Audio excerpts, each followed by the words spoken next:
Setelah melakukan pendataan ulang, Komisi Pemilihan Umum Bantul Daerah Istimewa Yogyakarta masih mendapati sejumlah warga yang tercecer dalam daftar pemilih tetap atau DPT. Setelah melakukan verifikasi kembali, akhirnya KPU Bantul menetapkan 846 pemilih sebagai DPT tambahan atau DPTB 1. Dalam penetapan daftar pemilih tetap Pilkada Bantul tahun 2015, jumlah DPT yang diumumkan KPU Bantul pada 2 Oktober lalu sebesar 691.445 pemilih.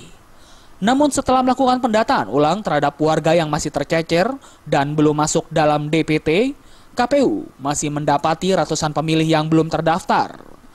Komisioner KPU Bantul Titik Istiawatun mengatakan, terdapat selisih antara besaran DPT dengan warga yang belum masuk ke dalam daftar pemilih tetap sebanyak 846 pemilih. Jika DPT ditetapkan sebesar 691.445 pemilih, maka DPTB 1 ini menjadi 692.291 pemilih.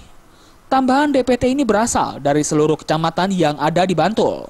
Selain pemilih pemula, warga yang pindah alamat serta tinggal pada 2 rumah yang berlainan lokasi juga membuat data mereka tercecer saat pendataan DPT.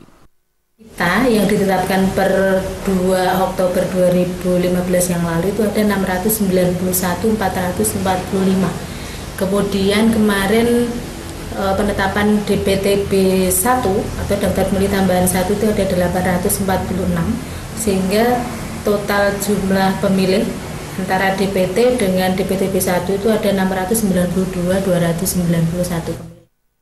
KPU juga menghimbau bagi warga Bantul yang merasa belum terdaftar pada DPTB 1 masih diperkenankan untuk menyalurkan hak pilihnya pada Pilkada 9 Desember mendatang dengan datang langsung ke TPS terdekat dari kediamannya untuk mendaftar sebagai pemilih dalam DPTB 2 1 jam sebelum pemungutan suara ditutup, dengan membawa persyaratan seperti KTP ataupun kartu keluarga.